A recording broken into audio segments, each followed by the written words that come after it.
ഇതെന്താ ഫോൺ ഇങ്ങനെ? കുറെ എണ്ണത്തിനെ അകത്താക്കിയിട്ടുണ്ട് സാർ. അവരുടെ നേതാക്കന്മാരെ വിളിച്ച് ശല്യം ചെയ്തു. അത് ഒഴിവാക്കാനാ. ഓഹോ, അടുത്ത് നേരെ വെക്കണം. Yes sir.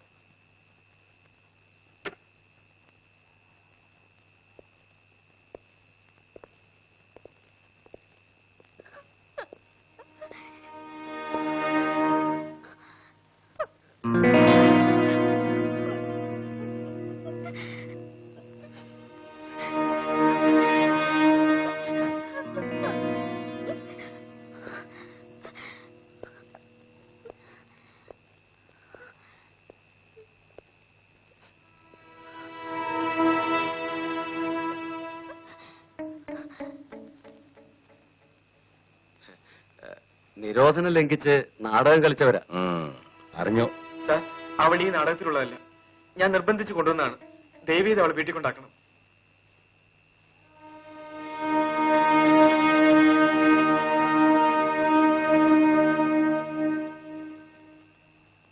കേസ് ചാർജ് ചെയ്തു സാർ. നാളെ രാവിലെ കോടതിയിൽ ഹാജരാക്കാം. ആ പെൺകുട്ടിയെ രാവിലെ കോടതിയിൽ ഹാജരാക്കാം. അതുവരെ എന്ന് ചോദിച്ച ആ പെൺകുട്ടി അവളുടെ വീട്ടിലേക്ക് അയക്കൂ. എന്നിട്ട് രാവിലെ കോടതി വരാൻ പറയൂ. ശരി സാർ. എന്നാ ഞാൻ തന്നെ വീട്ടിൽ കൊണ്ടാക്കാം. താനോ? വേണ്ട സാർ. വനിതാ പോലീസ് ഇല്ലാത്ത ഈ സ്റ്റേഷനിൽ മേലാൽ ഒരു പെണ്ണിനെയും രാത്രി കാലങ്ങളിൽ താമസിപ്പിക്കാൻ പാടില്ല. ആ കുട്ടിയെ ജീപ്പിൽ കയറാൻ പറയൂ.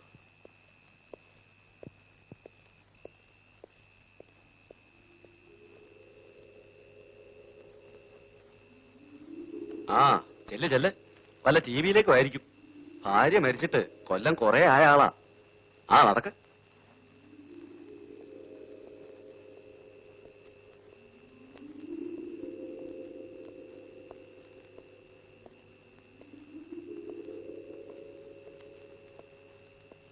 കേറ.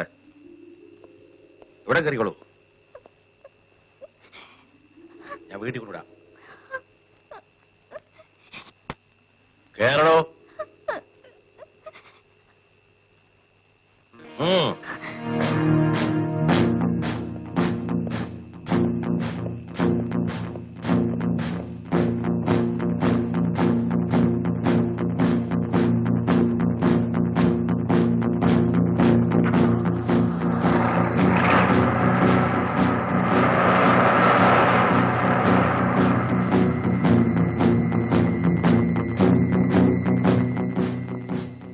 സാറേ, സാറിന്റെ കയ്യിൽ നിന്ന് കൊത്തിക്കൊണ്ട് പോയല്ലോ സാറേ.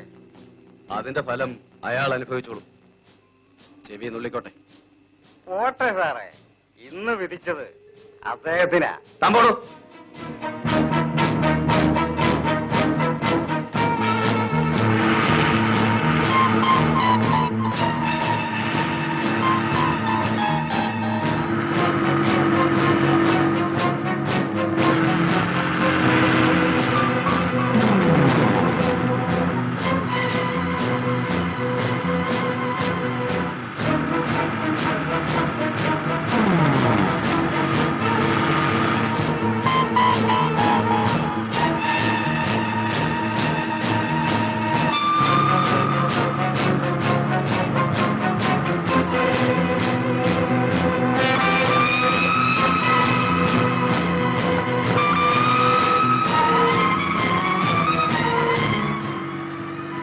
ചെല്ല് ചെല്ല്. വല്ല ടി വിയിലേക്കും ആയിരിക്കും. ഭാര്യ മരിച്ചിട്ട് കൊല്ലം കുറെ ആയ ആളാ.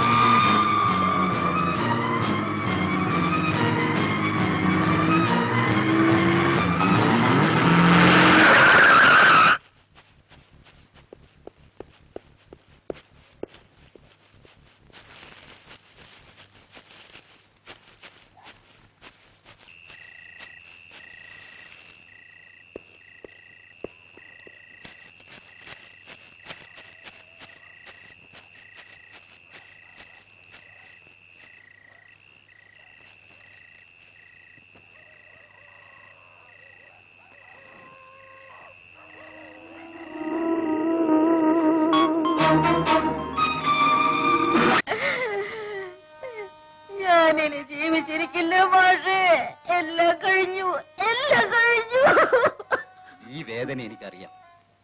അതിനിങ്ങനെ തലതല്ലിയിട്ട് കാര്യമില്ല. ഞാൻ അവളെ എങ്ങനെ വളർത്തിയതാണെന്ന് അറിയോ മാഷേ? എന്തൊക്കെ സംഭവിച്ചാലും നിങ്ങൾ അമ്മയും അവൾ നിങ്ങളുടെ മകളുമാണ്. അത് മറക്കണ്ട. നിങ്ങൾ ഇവിടെ കരഞ്ഞോണ്ടിരുന്നിട്ടോ അവളെ വിചാരിച്ച് നെഞ്ചത്തടിച്ചിട്ടോ കാര്യമില്ല. ഒരമ്മയുടെ സ്നേഹം ഏറ്റവും വേണ്ടത് അവൾക്കിപ്പോഴാണ്.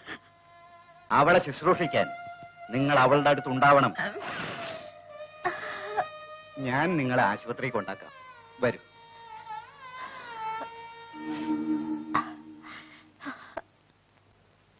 വളരെ നന്ദി സാർ. ഇന്നിവർക്ക് ജാമ്യം കിട്ടുമെന്ന് ഞാൻ സ്വപ്നത്തിൽ വിചാരിച്ചതല്ല. സാറ് ഞങ്ങളുടെ മാനം രക്ഷിച്ചു. നിങ്ങളുടെ ഭാഗ്യം കൊണ്ട കാര്യം നടന്നത്.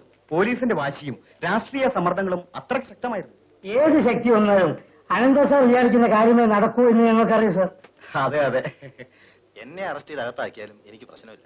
സ്ഥാനാർത്ഥി ഇരുമ്പഴിക്കുള്ളിലായാലും ഇവിടെ ഇലക്ഷൻ ജയിക്കാം.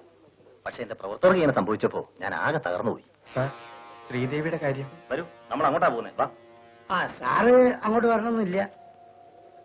അല്ല, ഞങ്ങൾ പോക്കോളാം. ആ ശരി ശരി.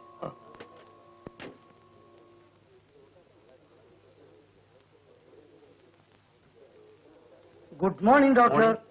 ശ്രീദേവി ഒന്ന് കാണണല്ലോ. സീരിയസ്. ആരെയും കാണാൻ അനുവദിക്കാൻ നിവൃത്തിയില്ല. ഡോക്ടർക്ക് എന്നെ മനസ്സിലായില്ലെന്ന് തോന്നുന്നുണ്ട്. ഞാൻ ഇവിടുത്തെ മണ്ഡലം കമ്മിറ്റി സെക്രട്ടറിയാ.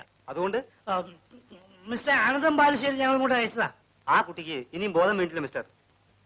ഇവന് ഒരെല്ല് കൂടുതലാണെന്ന് തോന്നുന്നുണ്ടല്ലോ. ഇവനെ പ്രത്യേകം ഒന്ന് നോട്ട് ചെയ്യണം. ഇലക്ഷൻ കഴിഞ്ഞ ഉടനെ നമുക്ക് ഇവനെ ഇവിടുന്ന് ഉടുമ്പൻചോലൊക്കെ ട്രാൻസ്ഫർ ചെയ്യണം. അതെ അതെ. നടക്ക് നടക്ക്. അവന്റെ ഒരു ഡോക്ടർ കോടി.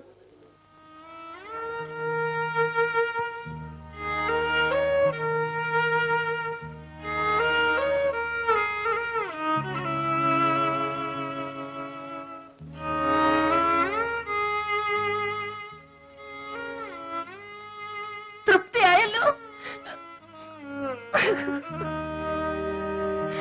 ഒരു കൊടുങ്കാറ്റ് ഇളക്കിവിടാൻ കഴിയുന്ന ഒരു സംഭവമാണ് കയ്യിൽ കിട്ടിയിരിക്കുന്നത്. ശ്രീദേവി പ്രശ്നം വളരെ വ്യക്തമായി ജനങ്ങളുടെ മുമ്പിൽ അവതരിപ്പിക്കണം. സാർ, എന്താ?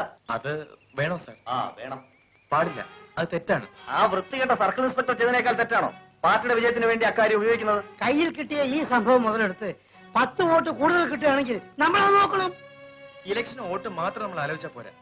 ബാധിക്കുന്ന ഒരു പെൺകുട്ടിയുടെ ജീവിതമാണ്. ഏറെ രാജന്റെ സ്വന്തം ആളാ ശ്രീദേവി. ഇവിടെ വ്യക്തിബന്ധങ്ങൾക്ക് സ്ഥാനമില്ല. ഇലക്ഷൻ സമയത്ത് ഇങ്ങനെ ഒരു സംഭവം വീണ് കിട്ടിയപ്പോ അത് സമർത്ഥമായി ഉപയോഗിക്കാൻ കഴിഞ്ഞില്ല എന്ന് പറഞ്ഞാൽ നമ്മൾ മണ്ടന്മാരാണെന്നർത്ഥം. ഒന്നും അറിയാത്ത പാവം പെൺകുട്ടിയെ വീട്ടിൽ നിന്ന് വിളിച്ചിറക്കൊണ്ടൊന്നും ഞാനാണ്. അവൾ നശിച്ചത് ഞാൻ കാരണമാണ്. ശവം കൊത്തി തിന്നുന്ന കഴുകന്മാരാണ്. കഴുകന്മാരാകാനാണ് നേതാവും കൂട്ടരും ഭാവിക്കുന്നെങ്കിൽ ഞാനതിന് കൂട്ടില്ല. നിന്റെ അഭിപ്രായം ഒന്നും എനിക്ക് കേൾക്കണ്ട. ഞാൻ പറയുന്ന അനുസരിച്ചാൽ മതി. പാർട്ടിയുടെ നിർദ്ദേശം അംഗീകരിക്കാൻ നമ്മൾ ബാധ്യസ്ഥരാണ് രാജ.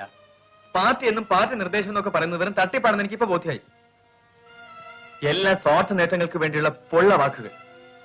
മനുഷ്യന്റെ മാന്യതയ്ക്ക് സ്ഥാനം കൽപ്പിക്കാത്ത നിങ്ങൾ ഒരു രാജ്യത്തിന്റെ അന്തസ്സങ്ങൾ ഉറപ്പുവരുത്തും. ഞാൻ പോവുകയാണ്. പക്ഷെ ഒരു വാക്ക്, ദാമുവിന്റെ പേര് ഒരു ആരാച്ചയുടെ പണിയാണ് ചെയ്തിരിക്കുന്നത്. നേതാവ് ശവം കൊണ്ടുവരുന്ന വിൽക്കാനാണ് തയ്യാറാവുന്നത്.